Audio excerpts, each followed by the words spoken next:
Hello বন্ধুরা, Mala's gardening haven চ্যানেলে আপনাদের সকলকে অনেক অনেক স্বাগত।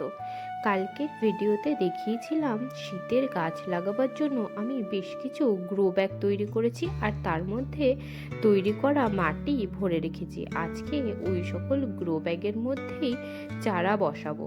আর দেখিয়েছিলাম যে আমার বাগানে চারিদিকে ছোট ছোট পিটুনিয়া ফুলের অনেক চারা হয়েছে। প্রধানত সেই চারাগুলোকেই আমি আজকে গ্রো ব্যাগে ট্রান্সফার করব। এই দেখুন, এত ছোট ছোট চারাগুলিকে তুলবার সময় খুবই সাবধানতার সাথে তুলতে হবে, যাতে শিকড় না ছিঁড়ে যায়। যতখানি শিকড় আপনি সাবধানে তুলতে পারবেন, গাছটির বেঁচে থাকার চান্স ততখানি বেড়ে যাবে। খুবই সাবধানতার সাথে তুলে এরকম ইসের মধ্যে, যে পাত্রে আপনি লাগাবেন, আঙুলের সাহায্যে একটা ছোট্ট ফুটো করে এইভাবে আস্তে আস্তে ধরে গোড়ার অংশটিকে হালকা করে চেপে দেবেন। এই দেখুন। আর যদি আপনাদের কাছে সুযোগ থাকে বা সময় একটু বেশি থাকে, তাহলে আপনারা এই ছোট ছোট চারাগুলিকে অন্য একটি ছোট ছোট যে গ্রো করবার জন্য যে ছোট ছোট পটগুলি হয়, সেগুলোর মধ্যেও এই চারাগুলিকে বসিয়ে একটু বড় হয়ে গেলে তারপরে আপনারা এই চারাগুলিকে ফাইনাল পটে রিপোর্টিং করতে পারেন। আমি তো ডাইরেক্টলি ফাইনাল পটেই এখন বসিয়ে দিলাম। এই গাছগুলিকে আমি আর রিপোর্টিং করব না। এগুলিকে লাগানো খুবই সহজ, কিন্তু কয়েকটি জিনিস মাথায় না রাখলে এত ছোট চারাকে বাঁচানো খুবই কষ্টের।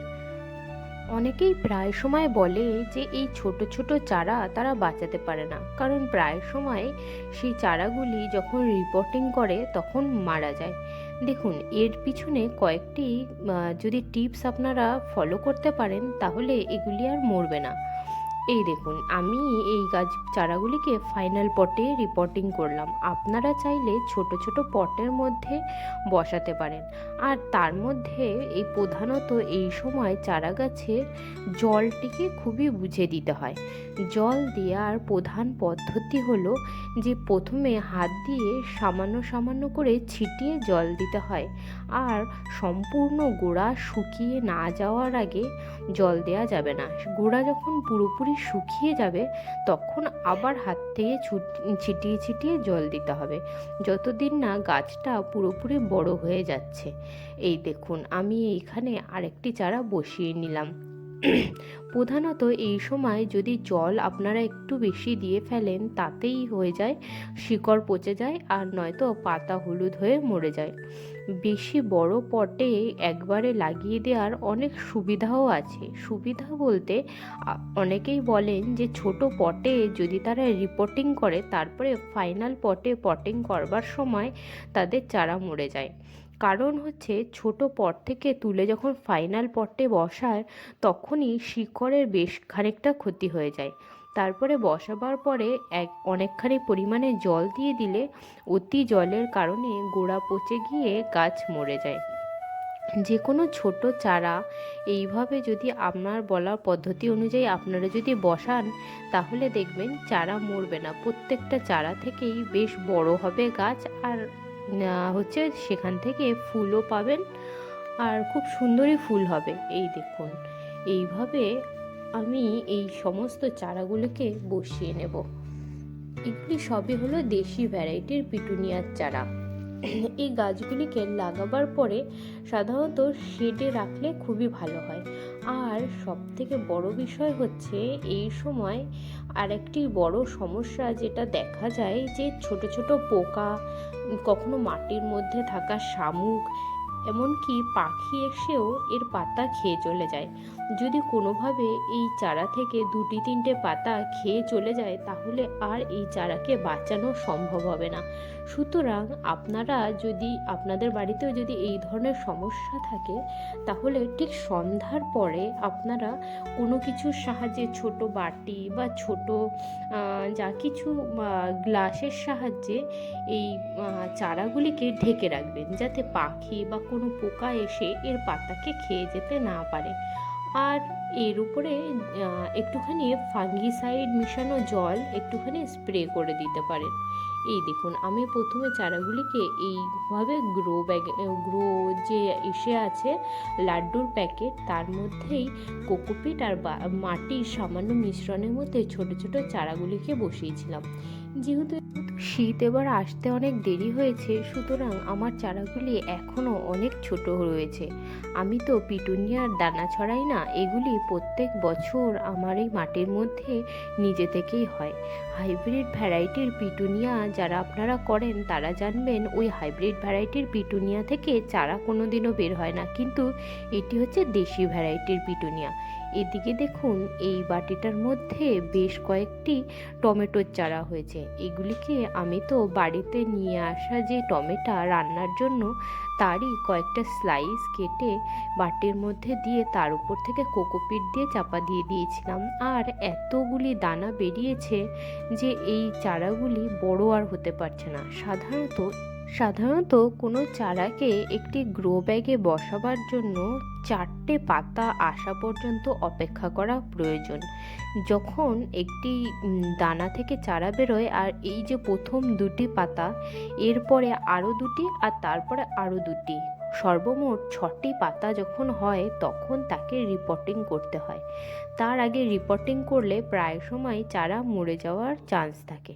বেশিরভাগ সময়েই লোকজন বলে এত ছোট চারা লাগাবার পরে তাদের চারা মরে যায়। আর সাধারণত আমিও দেখেছি, মোটের উপরে যখন 4টে পাতা বেরিয়ে যায়, তখন ওই চারাগুলি লাগালে তার বেঁচে থাকার সম্ভাবনা অনেক বেশি বেড়ে যায়, আর ওগুলো লাগাতেও অনেক সুবিধা, আর গাছ মরেও না।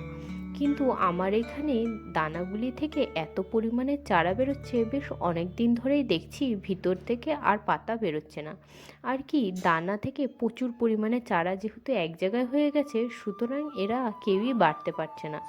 তো আমি এখন এই সমস্ত ছোট ছোট চারাগুলিকেই বসিয়ে দেবো, নয়তো এইভাবে বাড়তে পারবে না। এইভাবে যদি এখন আমি গ্রোয়িং ব্যাগের মধ্যে লাগিয়ে দিই, তাহলে অবশ্যই আস্তে আস্তে বাড়া শুরু করবে। যদি কখনো কোনো চারা এর ভিতর থেকে মরে যায়, তাহলে আমি আবার সেটাকে রিপ্লেস করে অন্য একটি চারা এর মধ্যে বসিয়ে দেব। আমি এখানে ফাইনালি ডাইরেক্ট গ্রো ব্যাগের মধ্যেই বসিয়ে দিয়েছি। এগুলো 5 কেজির আটার প্যাকেট। এর মধ্যে টমেটোর গাছ খুবই ভালো হয়। আমি আগের বছরও এই গ্রো ব্যাগের মধ্যেই টমেটোর চাষ করেছিলাম। এই দিকে দেখুন, একটি বস্তার মধ্যে মাটি ভরে উপরের দিকে ছোট করে গোল করে ফুটো করে নিয়েছি। এবার এরকম বস্তার মধ্যে 2টো টমেটো গাছ খুব সুন্দরভাবে হয়ে যায়। আপনারাও এইভাবে টমেটোর গাছ লাগাতে পারেন। এই দেখুন, এই ছোট ছোট চারাগুলিকেই আমি লাগিয়ে দিচ্ছি, আর এরপরে এর উপর থেকে জল দিয়ে দেব।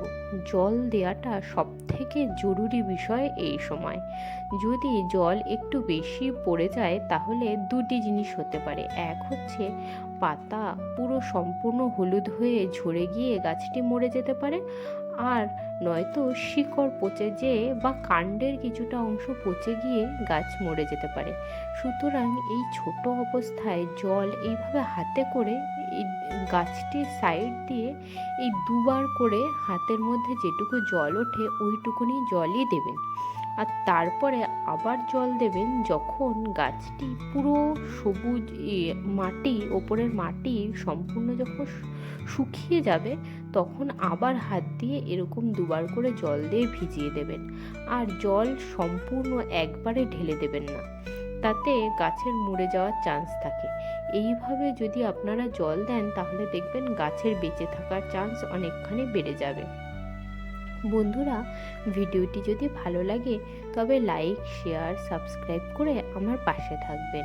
আগামী দিনে আমি এই গার্ডেনিংয়ের বিষয়ে আপনাদেরকে আরও অনেক ভিডিও দিতে থাকবো।